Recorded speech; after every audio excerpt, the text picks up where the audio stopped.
Rises Unveiled, a master key to the mysteries of ancient and modern science and theology by H.P. Blavatsky, corresponding secretary of the Theosophical Society.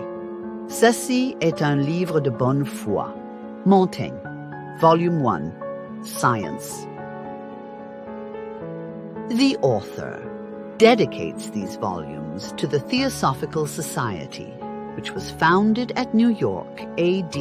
1875, to study the subjects on which they treat.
Chapter 4.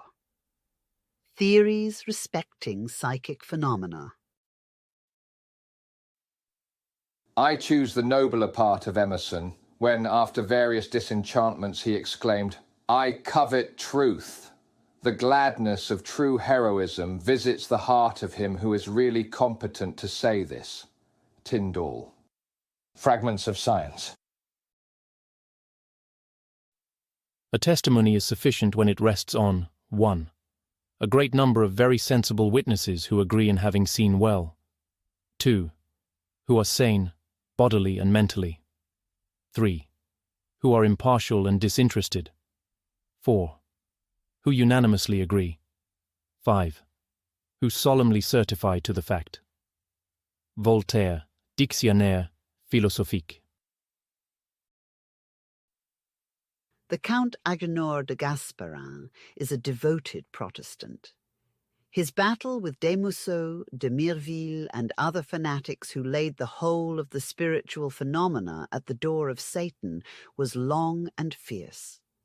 2 volumes of over 1,500 pages are the result, proving the effects, denying the cause, and employing superhuman efforts to invent every other possible explanation that could be suggested rather than the true one. The severe rebuke received by the Journal des Débats from M. de Gasperin was read by all civilized Europe. After that gentleman had minutely described numerous manifestations that he had witnessed himself, this journal very impertinently proposed to the authorities in France to send all those who, after having read the fine analysis of the spiritual hallucinations published by Faraday, should insist on crediting this delusion to the lunatic asylum for incurables. "Take care," wrote de Gasperin in answer. The representatives of the exact sciences are on their way to become the inquisitors of our days. Facts are stronger than academies. Rejected, denied, mocked, they nevertheless are facts and do exist. The following affirmations of physical phenomena, as witnessed by himself and Professor Thury, may be found in de Gasperin's voluminous work. The experimenters have often seen the legs of the table glued, so to say, to the floor, and, notwithstanding the excitement of those present, refused to be moved from their place. On other occasions they have seen the tables levitated in quite an energetic way. They heard, with their own ears, loud as well as gentle raps, the former threatening to shatter the table to pieces on account of their violence, the latter so soft as to become hardly perceptible. As to levitations without contact, we found means to produce them easily and with success. and such levitations do not pertain to isolated results. We have reproduced them over 30 times. One day the table will turn and lift its legs successively, its weight being augmented by a man weighing 87 kilograms seated on it. Another time, it will remain motionless and immovable, notwithstanding that the person placed on it weighs but 60. On one occasion, we willed it to turn upside down, and it turned over, with its legs in the air, notwithstanding that our fingers never touched it once. It is certain, remarks de Mirville, that a man who had repeatedly witnessed such a phenomenon could not accept the fine analysis of the English physicist. Since 1850, Desmousseaux and de Mirville, uncompromising Roman Catholics, have published many volumes whose titles are cleverly contrived to attract public attention. They betray on the part of the authors a very serious alarm, which, moreover, they take no pains to conceal. Were it possible to consider the phenomena spurious, the Church of Rome would never have gone so much out of her way to repress them. Both sides having agreed upon the facts, leaving skeptics out of the question, people could divide themselves into but two parties: the believers in the direct agency of the devil and the believers in disembodied and other spirits. The fact alone that theology dreaded a great deal more the revelations which might come through this mysterious agency than all the threatening conflicts with science and the categorical denials of the latter ought to have opened the eyes of the most skeptical. The Church of Rome has never been either credulous or cowardly, as is abundantly proved by the Machiavellism which marks her policy. Moreover, she has never troubled herself much about the clever prestidigitateurs whom she knew to be simply adepts in juggling. Robert Houdin, Comte, Hamilton, and Bosco slept secure in their beds, while she persecuted such men as Paracelsus, Cagliostro, and Mesmer, the Hermetic philosophers and mystics, and effectually stopped every genuine manifestation of an occult nature by killing the mediums. Those who are unable to believe in a personal devil and the dogmas of the Church must nevertheless accord to the clergy enough of shrewdness to prevent the compromising of her reputation for infallibility by making so much of manifestations which, if fraudulent, must inevitably be some day exposed. But the best testimony to the reality of this force was given by Robert Houdin himself, the king of jugglers, who, upon being called as an expert by the Academy to witness the wonderful clairvoyant powers and occasional mistakes of a table, said, "We jugglers never make mistakes, and my second sight never failed me yet." The learned astronomer Babinet was not more fortunate in his selection of Comte, the celebrated ventriloquist, as an expert to testify against the phenomena of direct voices and the rappings. Comte, if we may believe the witnesses, laughed in the face of Babinet at the bare suggestion that the raps were produced by unconscious ventriloquism. The latter theory, worthy twin sister of unconscious cerebration, caused many of the most skeptical academicians to blush. Its absurdity was too apparent. The problem of the supernatural, says de Gasperin, such as it was presented by the Middle Ages, and as it stands now, is not among the number of those which we are permitted to despise. Its breadth and grandeur escape the notice of no one. Everything is profoundly serious in it, both the evil and the remedy, the superstitious recrudescency, and the physical fact which is destined to conquer the latter. Further, he pronounces the following decisive opinion, to which he came conquered by the various manifestations, as he says himself. The number of facts which claim their place in the broad daylight of truth has so much increased of late, that of two consequences one is henceforth inevitable. Either the domain of natural sciences must consent to expand itself, or the domain of the supernatural will become so enlarged as to have no bounds. Among the multitude of books against spiritualism emanating from Catholic and Protestant sources, none have produced a more appalling effect than the works of de Mireville and Desmousseaux. La magie au XIXe siècle, mœurs et pratiques des démons. Ô phénomènes de la magie, les médiateurs de la magie, des esprits et de leurs manifestations, etc. They comprise the most cyclopædic biography of the devil and his imps that has appeared for the private delectation of good Catholics since the Middle Ages. According to the authors, he who was a liar and murderer from the beginning was also the principal motor of spiritual phenomena. He had been for thousands of years at the head of pagan theurgy. And it was he, again, who, encouraged by the increase of heresies, infidelity, and atheism, had reappeared in our century. The French Academy lifted up its voice in a general outcry of indignation, and Monsieur de Gaspard even took it for a personal insult. "This is a declaration of war, a levy of shields," wrote he in his voluminous book of refutations. "The work of M. de Mireville is a real manifesto. I would be glad to see in it the expression of a strictly individual opinion, but, in truth, it is impossible. The success of the work, these solemn adhesions, the faithful reproduction of its theses by the journals and writers of the party, the solidarity established throughout between them and the whole body of Catholicity. Everything goes to show a work which is essentially an act, and has the value of a collective labor. As it is, I felt that I had a duty to perform. I felt obliged to pick up the glove and lift high the Protestant flag against the ultramontane banner." The medical faculties, as might have been expected, assuming the part of the Greek chorus, echoed the various expostulations against the demonological authors.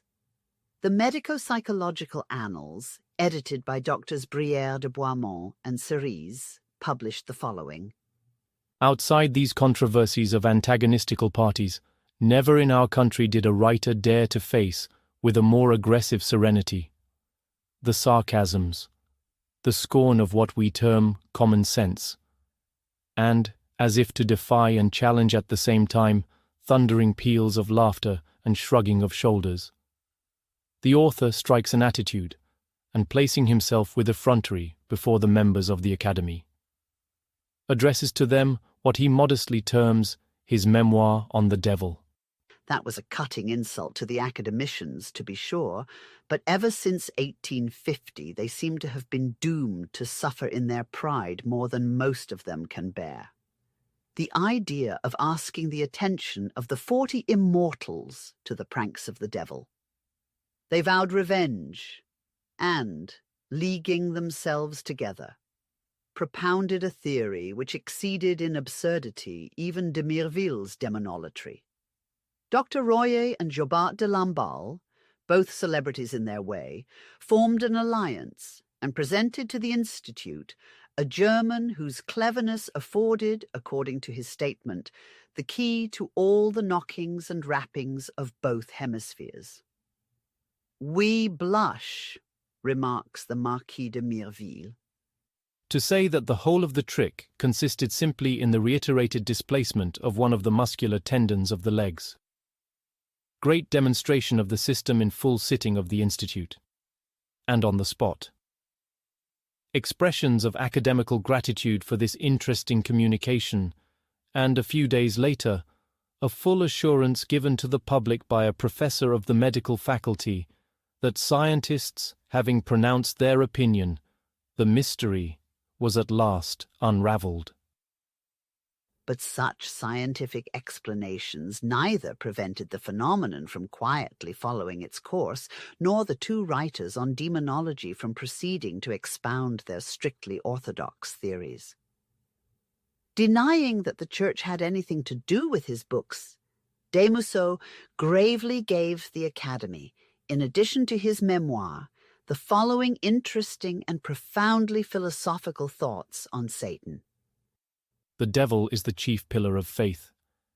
He is one of the grand personages whose life is closely allied to that of the Church, and without his speech which issued out so triumphantly from the mouth of the serpent, his medium, the fall of man could not have taken place. Thus, if it was not for him, the Saviour, the crucified, the Redeemer, would be but the most ridiculous of supernumeraries, and the cross an insult to good sense. This writer, be it remembered, is only the faithful echo of the Church, which anathematizes equally the one who denies God and him who doubts the objective existence of Satan. But the Marquis de Mireville carries this idea of God's partnership with the devil still further. According to him, it is a regular commercial affair, in which the senior silent partner suffers the active business of the firm to be transacted as it may please his junior associate, by whose audacity and industry he profits. Who could be of any other opinion upon reading the following? At the moment of this spiritual invasion of 1853, so slightingly regarded, we had dared to pronounce the word of a threatening catastrophe. The world was nevertheless at peace, but history showing us the same symptoms at all disastrous epochs, we had a presentiment of the sad effects of a law which Goerres has formulated thus. Volume 5, page 356. These mysterious apparitions have invariably indicated the chastening hand of God on earth. These guerrilla skirmishes between the champions of the clergy and the materialistic Academy of Science prove abundantly how little the latter has done toward uprooting blind fanaticism from the minds of even very educated persons. Evidently, science has neither completely conquered nor muzzled theology. She will master her only on that day when she will condescend to see in the spiritual phenomenon something besides mere hallucination and charlatanry. But how can she do it without investigating it thoroughly? Let us suppose that before the time when electromagnetism was publicly acknowledged, the Copenhagen professor Ørsted, its discoverer, had been suffering from an attack of what we call psychophobia, or pneumatophobia. He notices that the wire along which a voltaic current is passing shows a tendency to turn the magnetic needle from its natural position to one perpendicular to the direction of the current. Suppose, moreover, that the professor had heard much of certain superstitious people who used that kind of magnetized needles to converse with unseen intelligences, that they received signals and even held correct conversations with them by means of the tippings of such a needle, and that in consequence he suddenly felt a scientific horror and disgust for such an ignorant belief, and refused point blank to have anything to do with such a needle. What would have been the result? Electromagnetism might not have been discovered till now, and our experimentalists would have been the principal losers thereby. Babinet, Royer, and Jobert de Lamballe, all three members of the Institute, particularly distinguished themselves in this struggle between skepticism and supernaturalism, and most assuredly have reaped no laurels. The famous astronomer had imprudently risked himself on the battlefield of the phenomenon. He had explained scientifically the manifestations, but emboldened by the fond belief among scientists that the new epidemic could not stand close investigation nor outlive the year, he had the still greater imprudence to publish 2 articles on them. As Monsieur de Mireville very wittily remarks, if both of the articles had but a poor success in the scientific press, they had, on the other hand, none at all in the daily one. Monsieur Babinet began by accepting a priori the rotation and movements of the furniture, which fact he declared to be hors de doute. This rotation, he said, being able to manifest itself with a considerable energy, either by a very great speed, or by a strong resistance when it is desired that it should stop. Now comes the explanation of the eminent scientist. Gently pushed by little concordant impulsions of the hands laid upon it, the table begins to oscillate from right to left. At the moment when, after more or less delay, a nervous trepidation is established in the hands, and the little individual impulsions of all the experimenters have become harmonized, the table is set in motion. He finds it very simple, for all muscular movements are determined over bodies by levers of the third order, in which the fulcrum is very near to the point where the force acts. This, consequently, communicates a great speed to the mobile parts for the very little distance which the motor force has to run. Some persons are astonished to see a table subjected to the action of several well-disposed individuals in a fair way to conquer powerful obstacles, even break its legs, when suddenly stopped. But that is very simple, if we consider the power of the little concordant actions. Once more, the physical explanation offers no difficulty. in this dissertation, two results are clearly shown: the reality of the phenomena proved, and the scientific explanation made ridiculous. But Monsieur Babinet can well afford to be laughed at a little.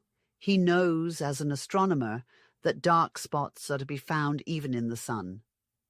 There's one thing, though, that Babinet has always stoutly denied, viz., the levitation of furniture without contact. De Mirville catches him proclaiming that such levitation is impossible. Simply impossible, he says. As impossible as perpetual motion. Who can take upon himself, after such a declaration, to maintain that the word impossible pronounced by science is infallible? But the tables, after having waltzed, oscillated, and turned, began tipping and rapping. The raps were sometimes as powerful as pistol detonations. What of this? Listen. The witnesses and investigators are ventriloquists.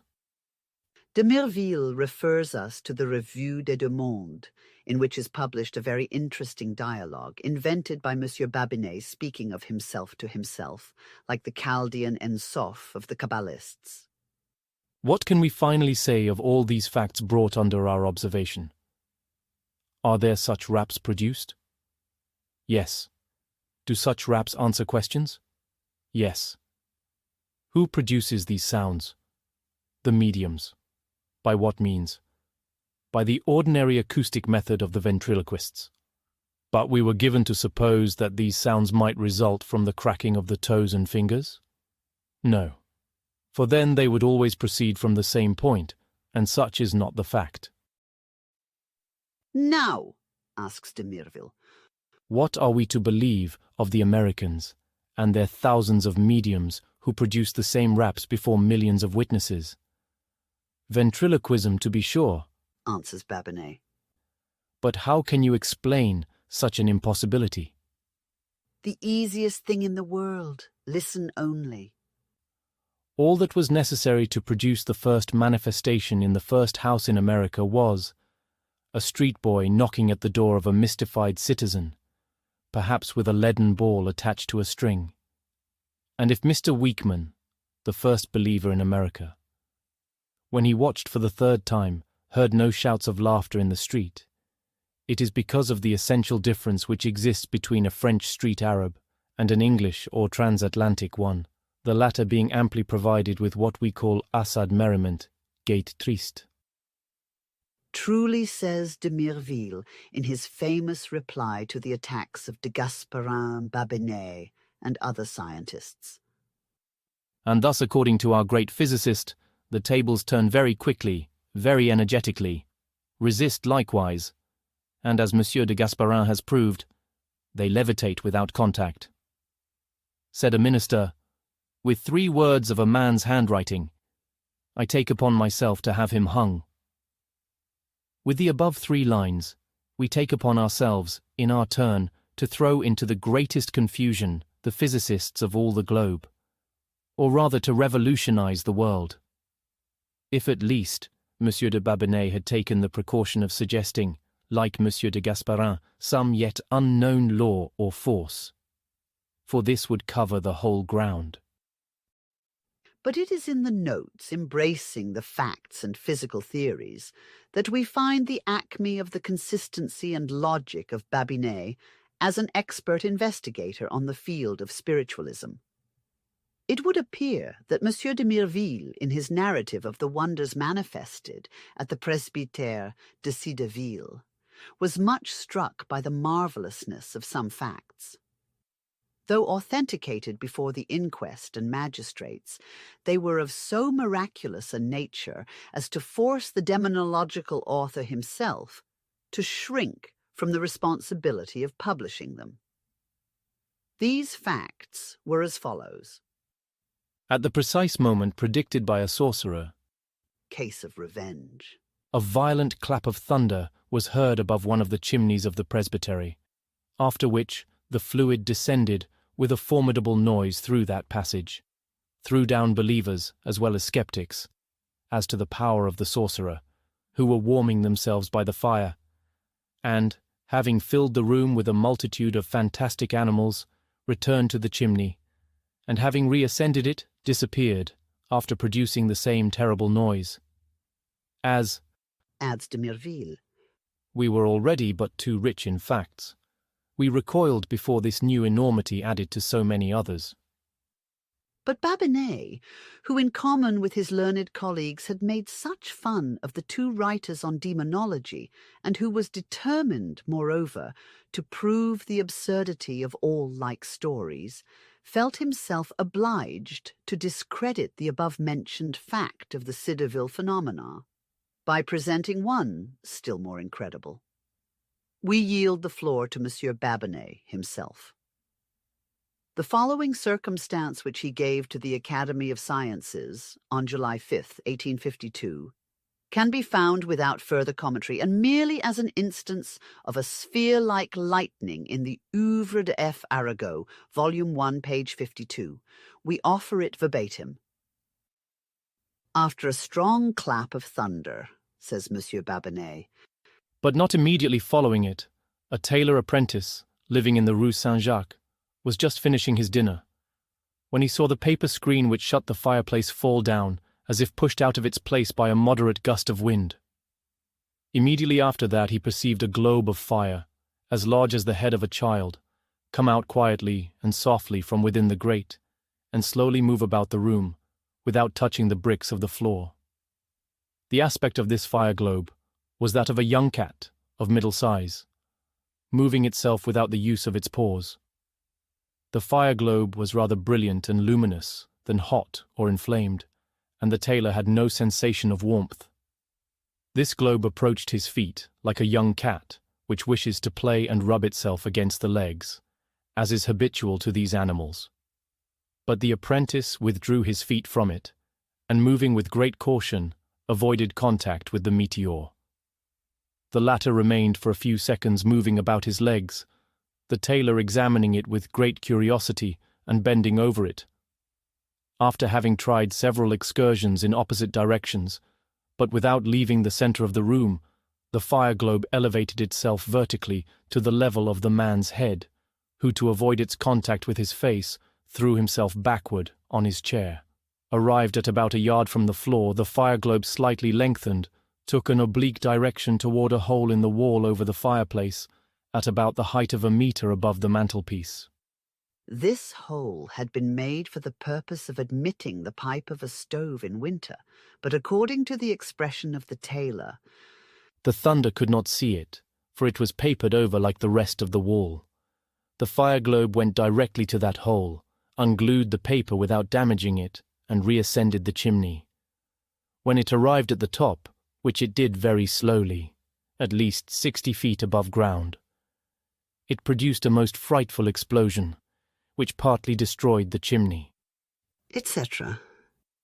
It seems, remarks de Merville in his review, that we could apply to M. Babinet the following remark made by a very witty woman to Raynal.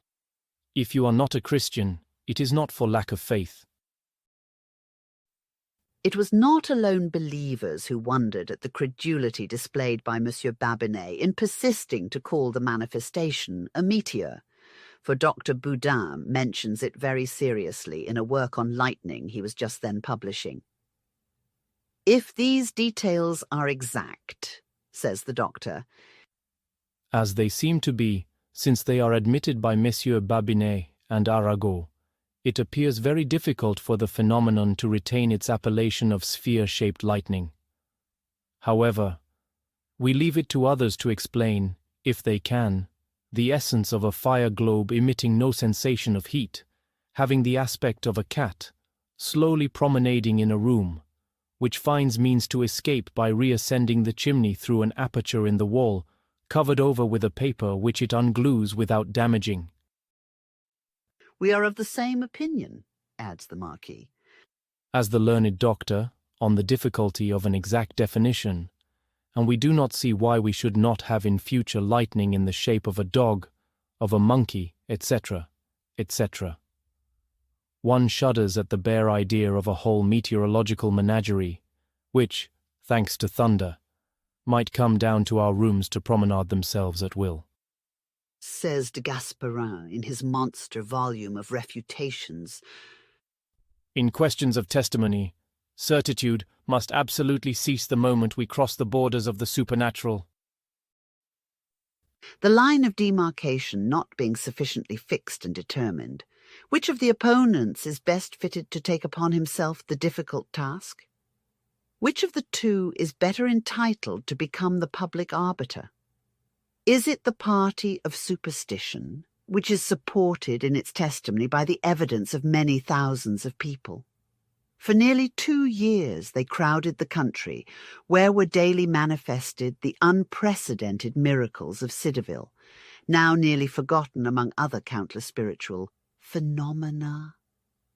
Shall we believe them, or shall we bow to science, represented by Babinet, who on the testimony of one man, the tailor, accepts the manifestation of the fire globe or the meteor cat, and henceforth claims for it a place among the established facts of natural phenomena? Mr. Crookes, in his first article in the Quarterly Journal of Science, October 1st, 1871, mentions de Gasperin and his work Science versus Spiritualism.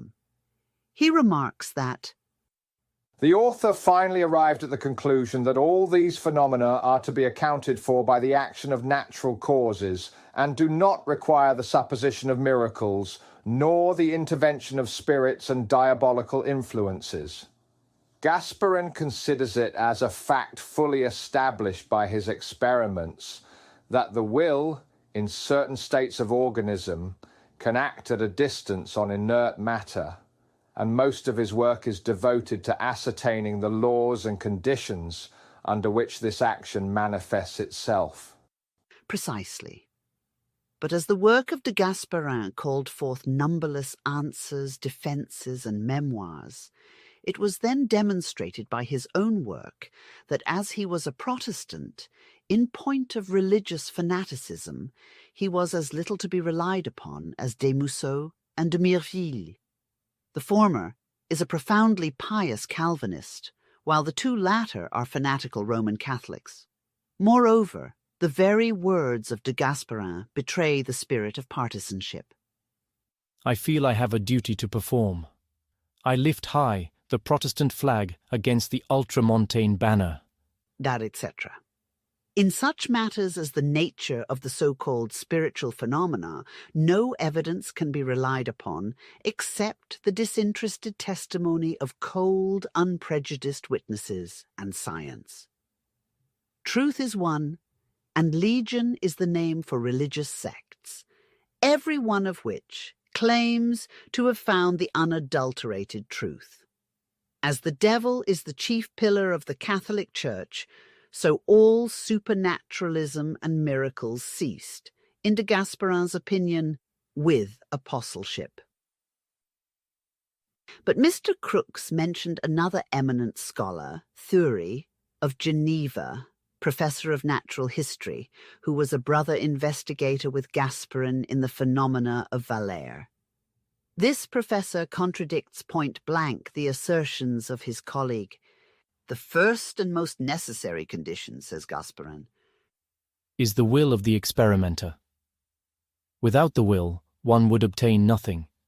You can form the chain, the circle, for 24 hours consecutively, without obtaining the least movement. The above proves only that de Gasperin makes no difference between phenomena purely magnetic, produced by the persevering will of the sitters, among whom there may be not even a single medium, developed or undeveloped, and the so-called spiritual ones. While the first can be produced consciously by nearly every person who has a firm and determined will, the latter overpowers the sensitive very often against his own consent, and always acts independently of him. The mesmerizer wills a thing, and if he's powerful enough, that thing is done. The medium, even if he had an honest purpose to succeed, may get no manifestations at all. The less he exercises his will, the better the phenomena. The more he feels anxious, the less he's likely to get anything. To mesmerize requires a positive nature. To be a medium, a perfectly passive one. This is the alphabet of spiritualism, and no medium is ignorant of it. The opinion of Thury, as we have said, disagrees entirely with Gasperin's theories of willpower. He states it in so many plain words in a letter in answer to the invitation of the Count to modify the last article of his memoir. As the Book of Thury is not at hand, we translate the letter as it is found in the resume of de Mireville's defense. Thury's article, which so shocked his religious friend, related to the possibility of the existence and intervention in those manifestations of wills other than those of men and animals. I feel, sir, the justness of your observations in relation to the last pages of this memoir. They may provoke a very bad feeling for me on the part of scientists in general. I regret it the more, as my determination seems to affect you so much. Nevertheless, I persist in my resolution, because I think it a duty, to shirk which would be a kind of treason. If, against all expectations, there were some truth in spiritualism, by abstaining from saying on the part of science, as I conceive it to be, that the absurdity of the belief in the intervention of spirits is not as yet demonstrated scientifically, for such is the resume and the thesis of the past pages of my memoir. By abstaining from saying it to those who, after having read my work, will feel inclined to experiment with the phenomena, I might risk to entice such persons on a path many issues of which are very equivocal. Without leaving the domain of science as I esteem it, I will pursue my duty to the end, without any reticence to the profit of my own glory. And to use your own words, as the great scandal lies there, I do not wish to assume the shame of it. I, moreover, insist that this is as scientific as anything else. If I wanted to sustain now the theory of the intervention of disembodied spirits, I would have no power for it, for the facts which are made known are not sufficient for the demonstration of such a hypothesis. As it is, and in the position I have assumed, I feel I am strong against everyone. Willingly or not, all the scientists must learn, through experience and their own errors, to suspend their judgment as to things which they have not sufficiently examined. The lesson you gave them in this direction cannot be lost. Geneva, 21st December, 1854. Let us analyze the above letter and try to discover what the writer thinks, or rather what he does not think of this new force. One thing is certain, at least. Professor Thury, a distinguished physicist and naturalist, admits and even scientifically proves that various manifestations take place. Like Mr. Crookes, he does not believe that they are produced by the interference of spirits or disembodied men who have lived and died on earth. For he says in his letter that nothing has demonstrated this theory. He certainly believes no more in the Catholic devils or demons, for de Mireville, who quotes this letter as a triumphant proof against de Gasperin's naturalistic theory, once arrived at the above sentence, hastens to emphasize it by a footnote, which runs thus: at Valerès, perhaps, but everywhere else, showing himself anxious to convey the idea that the professor only meant the manifestations of Valers, when denying their being produced by demons. The contradictions, and we are sorry to say, the absurdities in which de Gasperin allows himself to be caught, are numerous. While bitterly criticizing the pretensions of the learned Faradaysiacs, he attributes things which he declares magical to causes perfectly natural. If, he says, we had to deal but with such phenomena, as witnessed and explained by the great physicist, we might as well hold our tongues. But we have passed beyond, and what good can they do now, I would ask? These apparatus which demonstrate that an unconscious pressure explains the whole. It explains all, and the table resists pressure and guidance. It explains all, and a piece of furniture which nobody touches follows the fingers pointed at it. It levitates, without contact, and it turns itself upside down. But for all that, he takes upon himself to explain the phenomena. People will be advocating miracles. You say, magic. Every new law appears to them as a prodigy. Calm yourselves. I take upon myself the task to quiet those who are alarmed. In the face of such phenomena, we do not cross at all the boundaries of natural law. Most assuredly we do not. But can the scientists assert that they have in their possession the keys to such law? Monsieur de Gasperin thinks he has. Let us see. I do not risk myself to explain anything. It is no business of mine. To authenticate simple facts and maintain a truth which science desires to smother is all I pretend to do. Nevertheless, I cannot resist the temptation to point out to those who would treat us as so many Illuminati or sorcerers that the manifestation in question affords an interpretation which agrees with the ordinary laws of science. Suppose a fluid emanating from the experimenters, and chiefly from some of them. Suppose that the will determined the direction taken by the fluid, and you will readily understand the rotation and levitation of that one of the legs of the table toward which is ejected with every action of the will an excess of fluid. Suppose that the glass causes the fluid to escape, and you will understand how a tumbler placed on the table can interrupt its rotation, and that the tumbler, placed on one of its sides, causes the accumulation of the fluid in the opposite side, which, in consequence of that, is lifted.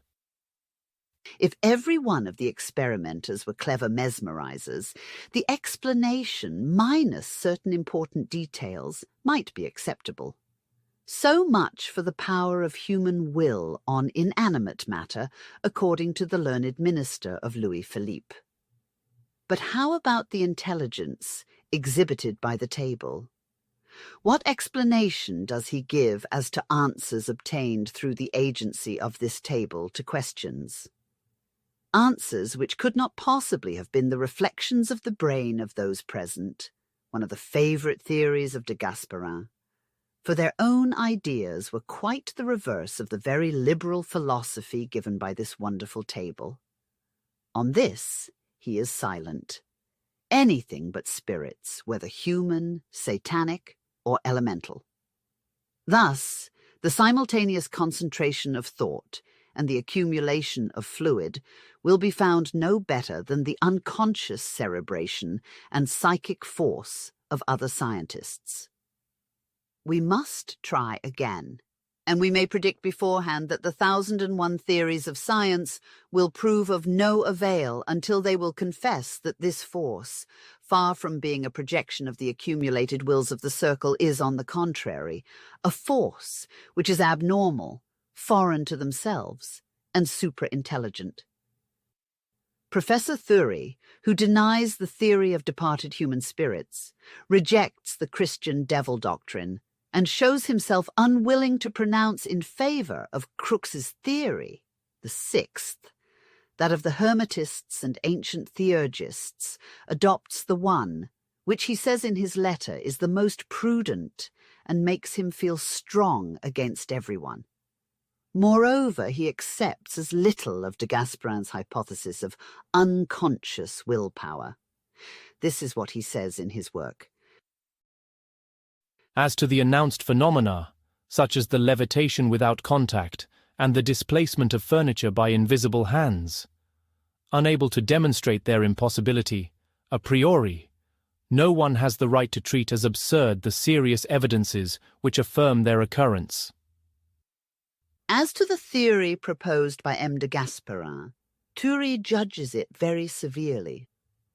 While admitting that in the experiments of Valère, says de Mirville, the seat of the force might have been in the individual, and we say that it was intrinsic and extrinsic at the same time, and that the will might be generally necessary, he repeats, but what he had said in his preface, to wit, Monsieur de Gasperin presents us with crude facts, and the explanations following he offers for what they are worth.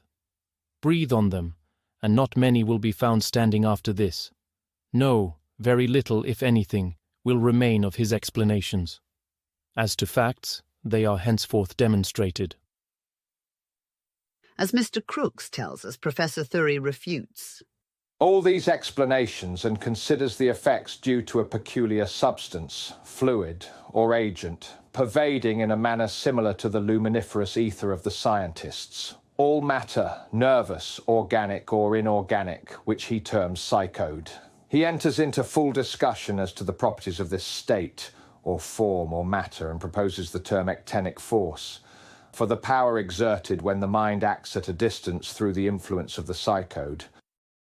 Mr. Crookes remarks further that Professor Thury's actinic force and his own psychic force are evidently equivalent terms.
We certainly could very easily demonstrate that the two forces are identical, moreover, the astral or sidereal light as explained by the alchemists and Eliphas Levi in his Dogmes et Rituels de la Haute Magie, and that, under the name of Akasa, or life principle, this all-pervading force was known to the gymnosophists, Hindu magicians, and adepts of all countries thousands of years ago, and that it is still known to them and used at present by the Tibetan lamas, fakirs, thaumaturgists of all nationalities, and even by many of the Hindu jugglers.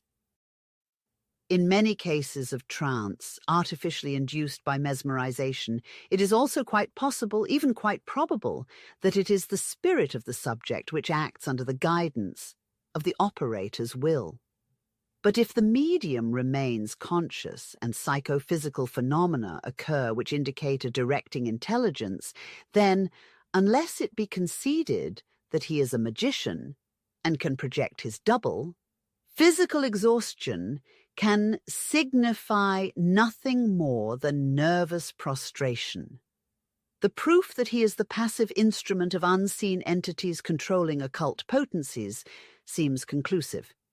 Even if Thury's actinic and Crooks's psychic force are substantially of the same derivation, the respective discoverers seem to differ widely as to the properties and potencies of this force. While Professor Thury candidly admits that the phenomena are often produced by wills not human, and so, of course, gives a qualified endorsement to Mr. Crooks's theory number 6, the latter, admitting the genuineness of the phenomena, has as yet pronounced no definite opinion as to their cause. Thus, we find that neither M. Thury, who investigated these manifestations with de Gasperin in 1854, nor Mr. Crooks, who conceded their undeniable genuineness in 1874, have reached anything definite. Both are chemists, physicists, and very learned men. Both have given all their attention to the puzzling question. And besides these two scientists, there were many others who, while coming to the same conclusion, have hitherto been as unable to furnish the world with a final solution. It follows, then, that in 20 years none of the scientists have made a single step toward the unraveling of the mystery, which remains as immovable and impregnable as the walls of an enchanted castle in a fairy tale. Would it be too impertinent to surmise that perhaps our modern scientists have got in what the French term un cercle vicieux? That, hampered by the weight of their materialism, and the insufficiency of what they name the exact sciences to demonstrate to them tangibly the existence of a spiritual universe, peopled and inhabited much more than our visible one, they are doomed forever to creep around inside that circle, unwilling rather than unable to penetrate beyond its enchanted ring and explore it in its length and breadth. It is but prejudice which keeps them from making a compromise with well-established facts and seek alliance with such expert magnetists and mesmerizers as were Dupotet and Regazzoni. What then is produced from death? Inquired Socrates of Sebes. Life, was the reply. Can the soul, since it is immortal, be anything else than imperishable? The seed cannot develop unless it is in part consumed, says Professor Lacan. It is not quickened unless it die, says St. Paul. A flower blossoms, then withers and dies. It leaves a fragrance behind, which, long after its delicate petals are but a little dust, still lingers in the air. Our material sense may not be cognizant of it, but it nevertheless exists. Let a note be struck on an instrument, and the faintest sound produces an eternal echo. A disturbance is created on the invisible waves of the shoreless ocean of space, and the vibration is never wholly lost. Its energy, being once carried from the world of matter into the immaterial world, will live forever. And man, we are asked to believe, man, the living, thinking, reasoning entity, the indwelling deity of our nature's crowning masterpiece, will evacuate his casket and be no more.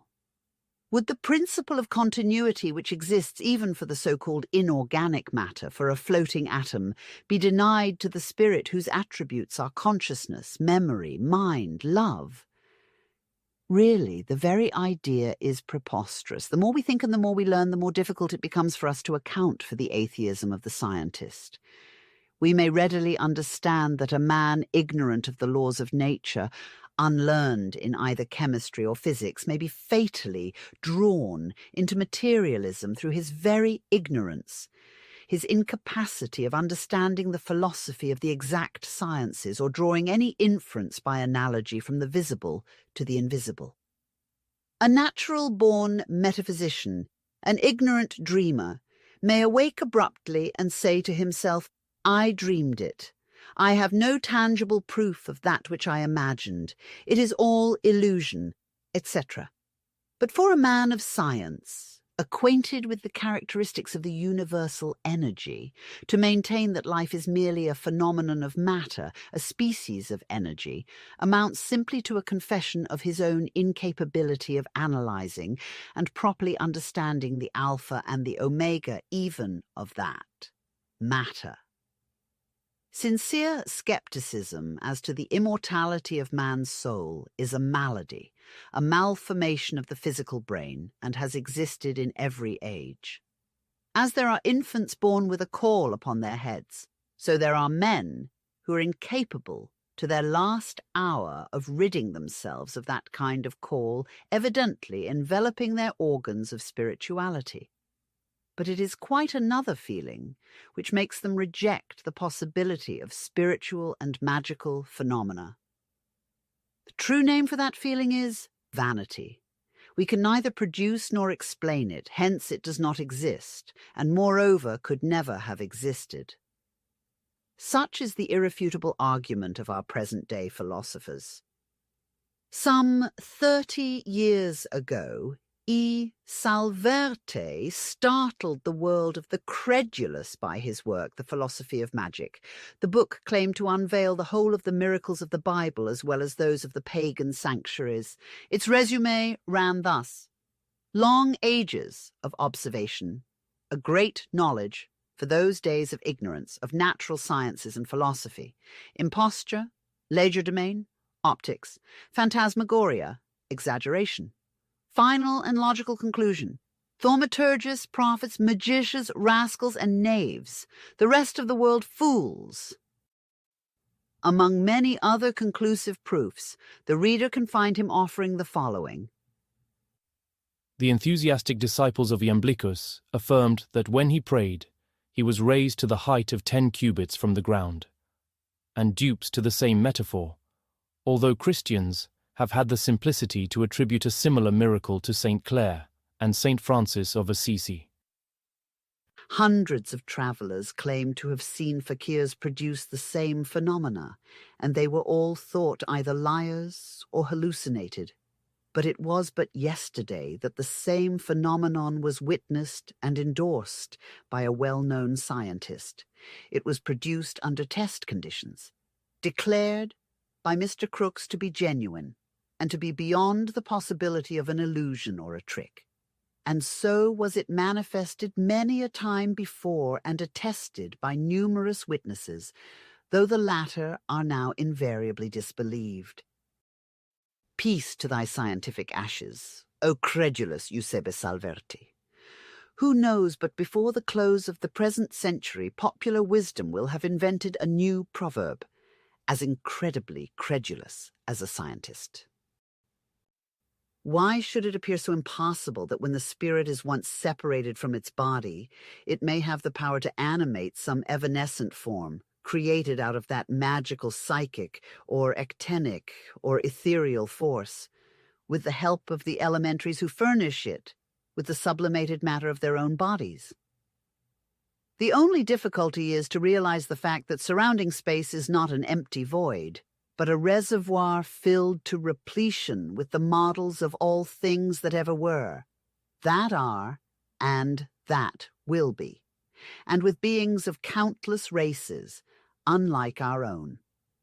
Seemingly supernatural facts, supernatural in that they openly contradict the demonstrated natural laws of gravitation, as in the above-mentioned instance of levitation, are recognized by many scientists.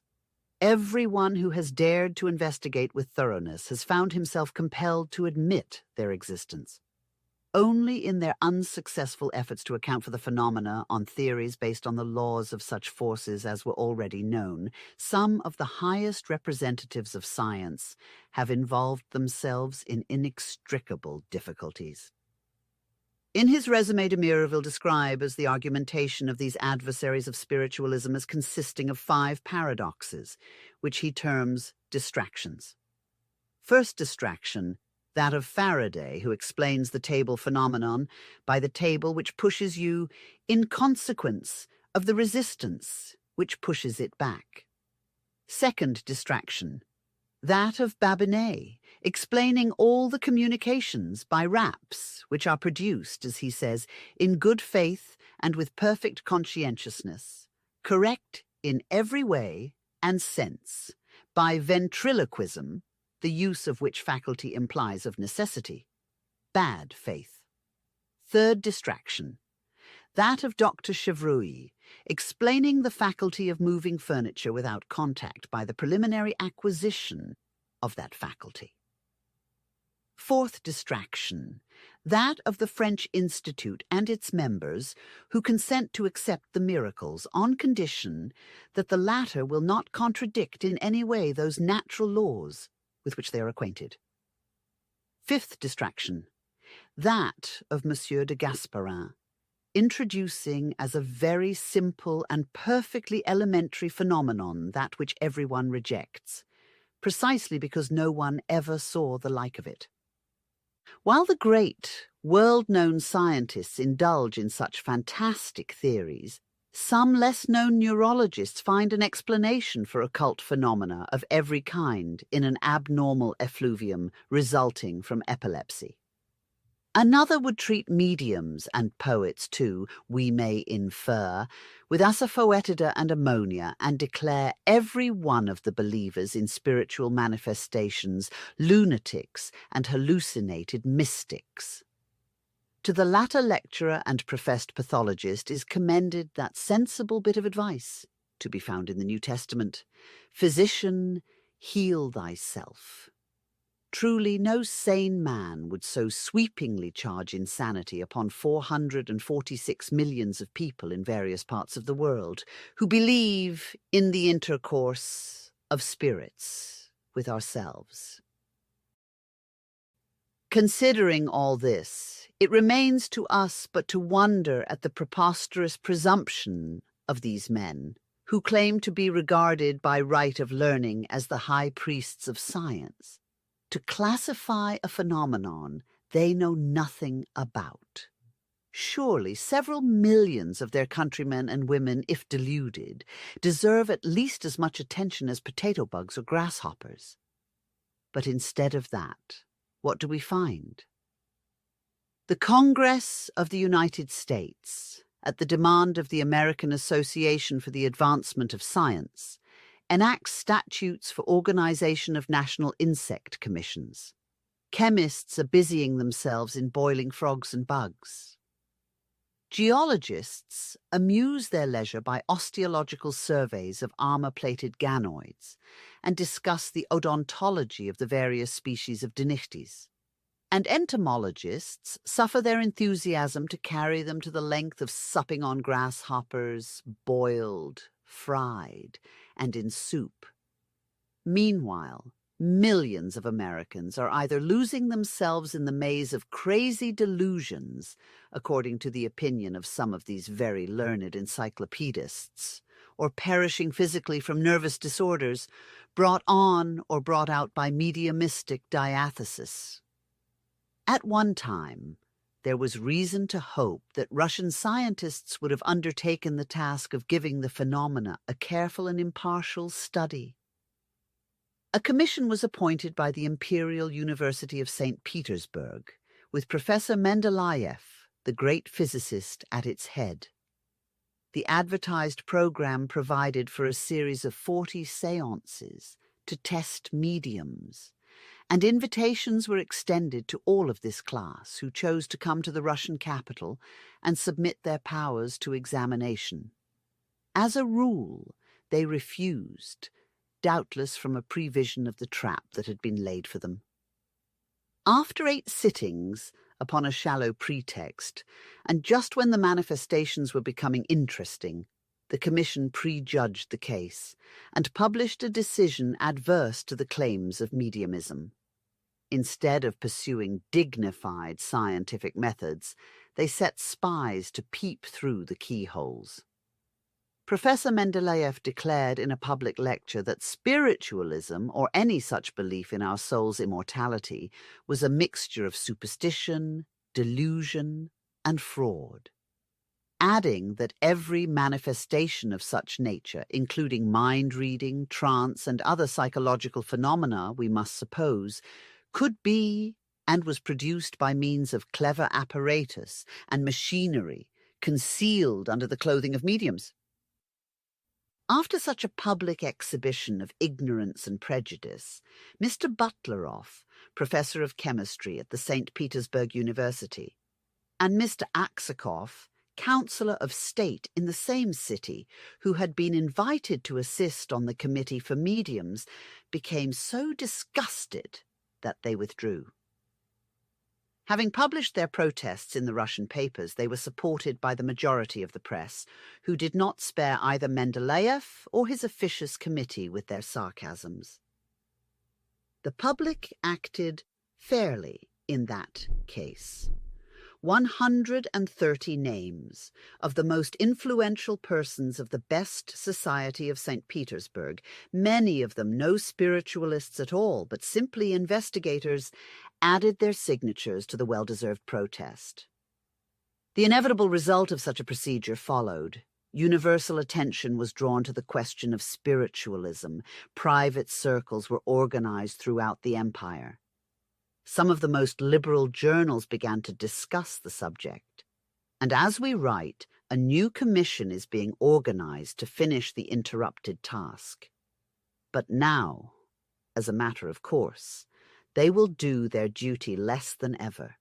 They have a better pretext than they ever had in the pretended exposé of the medium Slade by Professor Lancaster of London. True to the evidence of one scientist and his friend, Messrs. Lancaster and Donkin, the accused opposed the testimony of Wallace, Crookes, and a host of others, which totally nullifies an accusation based merely on circumstantial evidence and prejudice. As the London Spectator very pertinently observes, "It is really a pure superstition, and nothing else to assume, that we are so fully acquainted with the laws of nature, that even carefully examined facts, attested by an experienced observer, ought to be cast aside as utterly unworthy of credit, only because they do not, at first sight, seem to be in keeping with what is most clearly known already. To assume, as Professor Lancaster appears to do, that because there are fraud and credulity and plenty to be found in connection with these facts, as there is, no doubt, in connection with all nervous diseases, fraud and credulity will account for all the carefully attested statements of accurate and conscientious observers, is to saw away at the very branch of the tree of knowledge on which inductive science necessarily rests, and to bring the whole structure toppling to the ground." But what matters all this to scientists? The torrent of superstition, which according to them sweeps away millions of bright intellects in its impetuous course, cannot reach them. The modern deluge called spiritualism is unable to affect their strong minds, and the muddy waves of the flood must expend their raging fury without wetting even the soles of their boots. Surely it must be but traditional stubbornness on the part of the Creator that prevents him from confessing what a poor chance his miracles have in our day in blinding professed scientists. By this time, even he ought to know and take notice that long ago they decided to write on the porticos of their universities and colleges, "Science commands that God shall not do miracles upon this spot." Both the infidel spiritualists and the Orthodox Roman Catholics seem to have leagued themselves this year against the iconoclastic pretensions of materialism. Increase of skepticism has developed of late a like increase of credulity. The champions of the Bible divine miracles rival the panegyrists' mediumistic phenomena, and the Middle Ages revive in the 19th century. Once more we see the Virgin Mary resume her epistolary correspondence with the faithful children of her church. And while the angel friends scribble messages to spiritualists through their mediums, the Mother of God drops letters direct from heaven to earth. The shrine of Notre-Dame de Lourdes has turned into a spiritualistic cabinet for materializations, while the cabinets of popular American mediums are transformed into sacred shrines, into which Mohammed, Bishop Polk, Joan of Arc, and other aristocratic spirits from over the dark river, having descended, materialize in full light. And if the Virgin Mary is seen taking her daily walk in the woods about Lourdes in full human form, why not the Apostle of Islam and the late Bishop of Louisiana? Either both miracles are possible, or both kinds of these manifestations, the divine as well as the spiritual, are arrant impostures. Time alone will prove which. But meanwhile, as science refuses the loan of her magic lamp to illuminate these mysteries, common people must go stumbling on whether they be mired or not. The recent miracles at Lourdes having been unfavourably discussed in the London papers, Monsignor Capel communicates to the Times the views of the Roman Church in the following terms. As to the miraculous cures which are effected, I would refer your readers to the calm, judicious work, La Grotte de Lourdes, written by Dr. Dazous, an eminent resident practitioner, Inspector of Epidemic Diseases for the district, and medical assistant of the Court of Justice. He prefaces a number of detailed cases of miraculous cures, which he says he has studied with great care and perseverance, with these words: I declare that these cures effected at the sanctuary of Lourdes by means of the water of the fountain have established their supernatural character in the eyes of men of good faith. I ought to confess that without these cures, my mind, little prone to listen to miraculous explanations of any kind, would have had great difficulty in accepting even this fact, the apparition, remarkable as it is from so many points of view. But the cures, of which I have been so often an ocular witness, have given to my mind a light which does not permit me to ignore the importance of the visits of Bernadette to the grotto, and the reality of the apparitions with which she was favoured. The testimony of a distinguished medical man, who has carefully watched from the beginning Bernadette, and the miraculous cures at the grotto, is at least worthy of respectful consideration. I may add that the vast number of those who come to the grotto do so to repent of their sins, to increase their piety, to pray for the regeneration of their country, to profess publicly their belief in the Son of God and His Immaculate Mother. Many come to be cured of bodily ailments, and on the testimony of eyewitnesses, several return home freed from their sickness. To upbraid with non-belief, as does your article, those who use also the waters of the Pyrenees, is as reasonable as to charge with unbelief the magistrates who inflict punishment on the peculiar people for neglecting to have medical aid. Health obliged me to pass the winters of 1860 to 1867 at Pau. This gave me the opportunity of making the most minute inquiry into the apparition at Lourdes. After frequent and lengthened examinations of Bernadette and of some of the miracles effected, I am convinced that, if facts are to be received on human testimony, then has the apparition at Lourdes every claim to be received as an undeniable fact. It is, however, no part of the Catholic faith, and may be accepted or rejected by any Catholic without the least praise or condemnation. Let the reader observe the sentence we have italicized.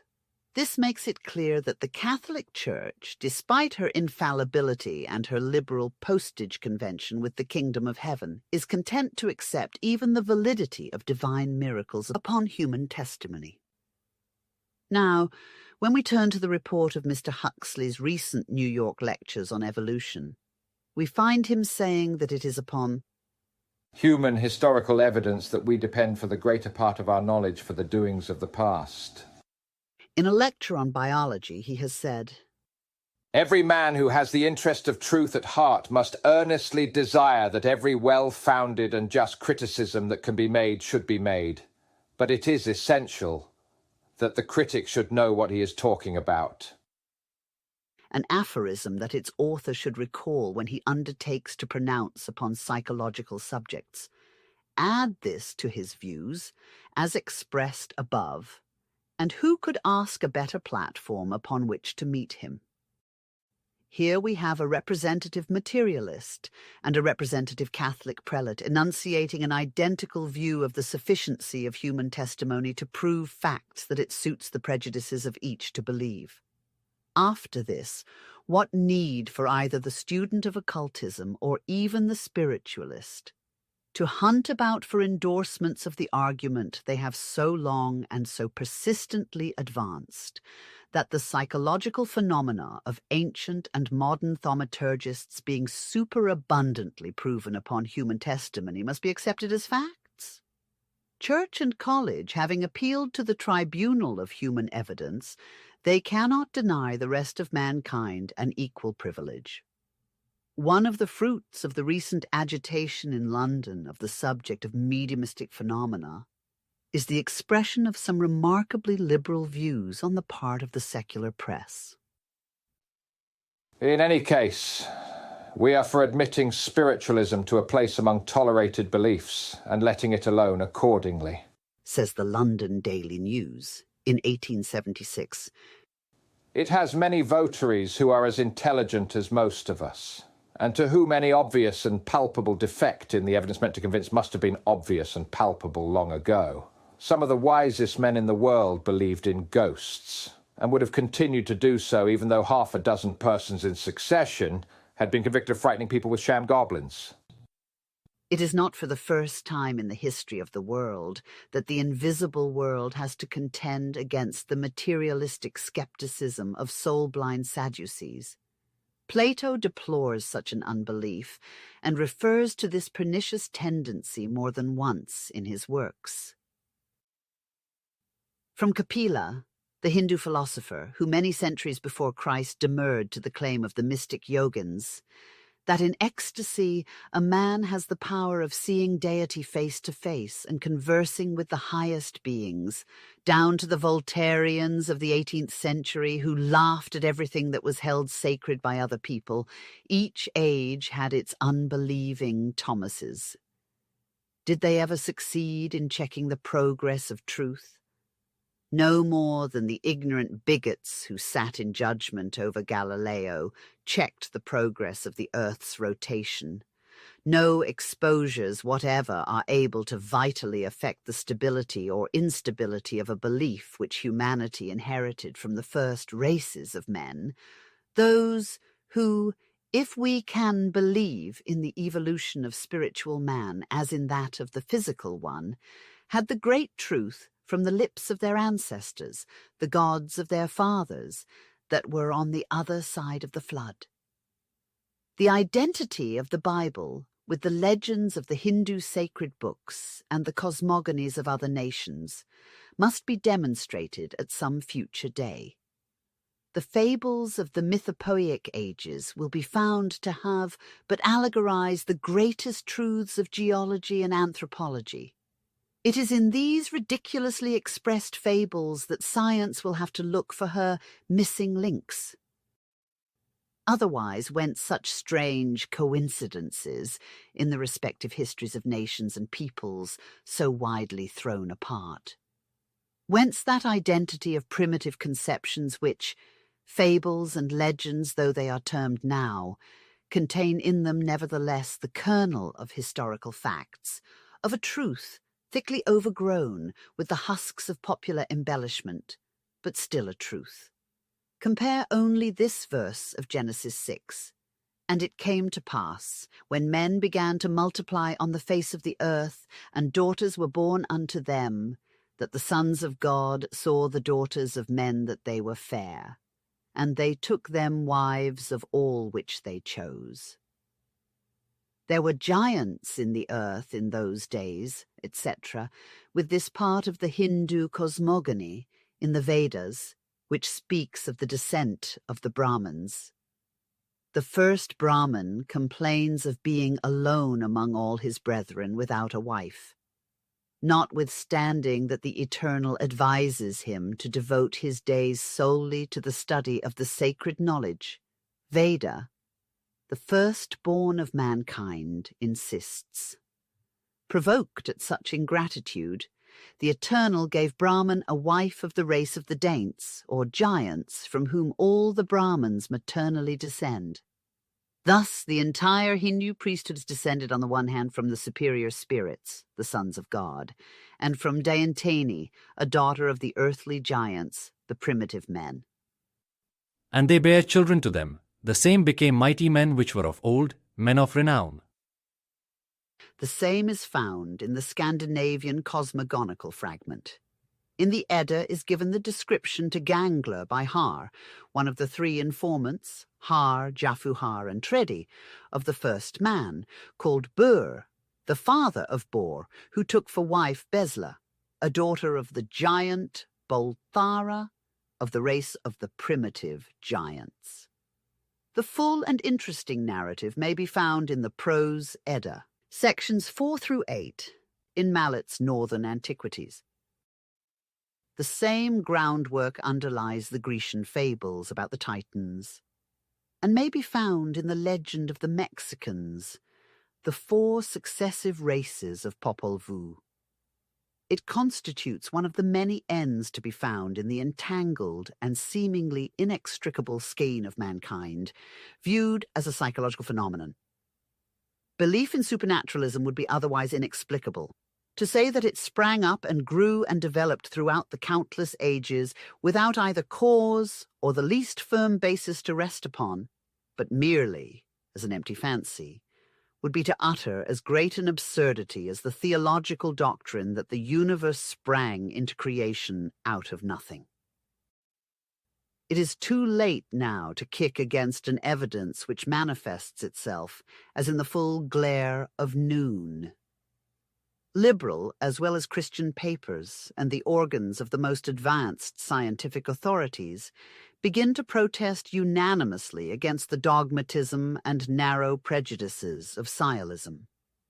The Christian World, a religious paper, adds its voice to that of the unbelieving London press. Following is a good specimen of its common sense.